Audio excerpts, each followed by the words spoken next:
దేశంలో మావోయిజాన్ని సమూలంగా నిర్మూలించడమే లక్ష్యంగా కేంద్ర ప్రభుత్వం సరికొత్త వ్యూహంతో ముందుకు సాగుతోంది. మార్చి 31 నాటికి దేశం నుంచి, ముఖ్యంగా దండకారణ్యం నుంచి మావోయిస్టు పార్టీని ముగించాలని పెట్టుకున్న లక్ష్యం చాలా వరకు విజయవంతమైంది. దండకారణ్యానికి చెందిన మెజారిటీ మావోయిస్టులు ఇప్పటికే లొంగిపోయి ఆయుధాలు అప్పగించగా మరికొందరు అరెస్ట్ అయ్యారు. ఇంకొందరు భద్రతా దళాల చేతిలో హతమయ్యారు. జార్ఖండ్లో మిసిర్ బెస్రా వంటి కొందరు అగ్రనేతలు ఇంకా పట్టుబడినప్పటికీ మావోయిస్టుల ముప్పును కేంద్ర ప్రభుత్వం గణనీయంగా తగ్గించగలిగింది. అయితే ప్రస్తుతం కేంద్రం ముందున్న తదుపరి సవాల్ మావోయిస్టుల గుప్త నిధులు, ఆయుధాల రికవరీ అని తెలుస్తోంది.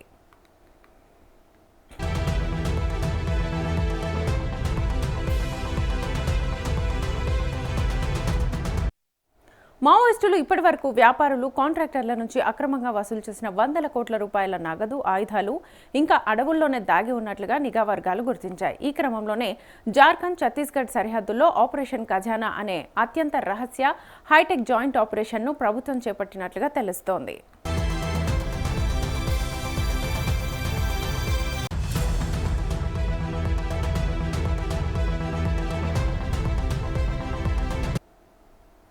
మావోయిస్టులు భూమి లోపల పూడ్చిపెట్టిన డంప్లను, నిధులను వెలికితీసేందుకు ఈసారి సరికొత్త టెక్నాలజీని వాడుతున్నారు. అటవీ ప్రాంతంలోని భూగర్భ మార్పులను గమనించడానికి భారత అంతరిక్ష పరిశోధనా సంస్థ శాటిలైట్ల సహాయాన్ని తీసుకుంటోంది. భూమి లోపల నిఘా పెట్టగల అత్యాధునిక రాడార్ల ద్వారా తనిఖీలు చేస్తున్నారు. ఆకాశం నుంచి డ్రోన్ల ద్వారా అడవుల్లో థర్మల్ స్క్రీనింగ్ను ఏర్పాటు చేస్తున్నారు. డీప్ మెటల్ డిటెక్టర్లు, బాంబ్ స్క్వాడ్ బృందాలతో క్షేత్రస్థాయిలో జవాన్లు అడవులను జల్లెడపడుతున్నారు.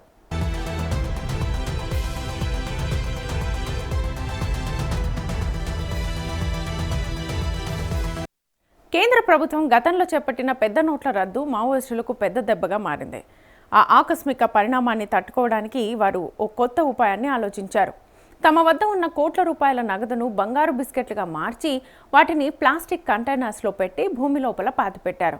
బంగారం ధర నిరంతరం పెరుగుతూనే ఉంటుంది కాబట్టి తమ సంపద సురక్షితంగా ఉంటుందని వారు భావించారు. ఇటీవల లొంగిపోయిన కొందరు మావోయిస్టులు ఇచ్చిన సమాచారం మేరకు బీజాపూర్ పరిసర ప్రాంతాల నుంచి సుమారు 20 కోట్ల విలువైన నగదు, బంగారు బిస్కెట్లని రికవరీ చేశారు.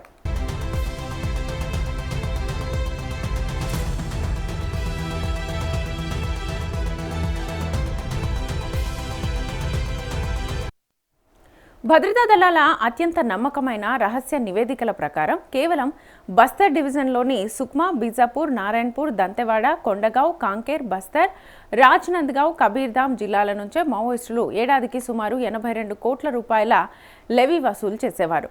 ఇక అటవీ ప్రాంతాల్లోని ధనిక, సగటు గ్రామీణ కుటుంబాలు బస్సులు, ట్రక్కుల రవాణాదారులు, బీడి ఆకులు, వెదురు సేకరించే కూలీలు, వాటిని నిల్వ చేసే స్టోరేజ్ యజమానుల నుంచి ఈ డబ్బును వసూలు చేసేవారు. అలాగే గ్రామీణ ప్రాంతాల్లో తిరిగే ట్రాక్టర్స్, వాణిజ్య వాహనాలు, లోకల్ మార్కెట్లలోని కిరాణా దుకాణాలు, వ్యాపారస్తుల నుంచి కూడా వసూళ్లకు పాల్పడేవారు.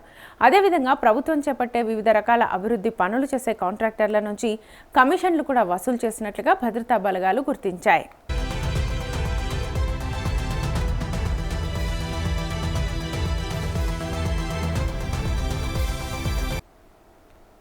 మావోయిస్టులు తాము వసూలు చేసే మొత్తంలో దాదాపు 50% నిధులను, అధునాతన ఆయుధాలను భూగర్భంలో నుంచే దాచి ఉంచుతారని స్పష్టమైంది.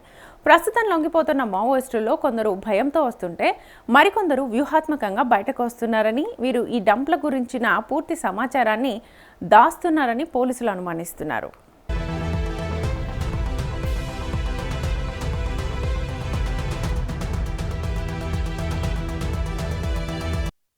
భూమి అడుగున ఇంకా 200 కోట్లకు పైగా నగదు, మందు పాత్రలు ఉన్నట్లుగా అంచనా వేస్తున్నారు. భవిష్యత్తులో పరిస్థితులు అనుకూలించినప్పుడు ఈ నిధులు, ఆయుధాల సహాయంతో మావోయిస్టులు మళ్లీ పుంజుకునే అవకాశం ఉంది. అందుకే వారికి ఆ అవకాశం ఇవ్వకుండా అడవుల్లో దాగి ఉన్న ప్రతి పైసాను, ఆయుధాన్ని ప్రభుత్వ ఖజానాకు చేర్చడమే లక్ష్యంగా ఈ హైటెక్ వేట కొనసాగుతోంది.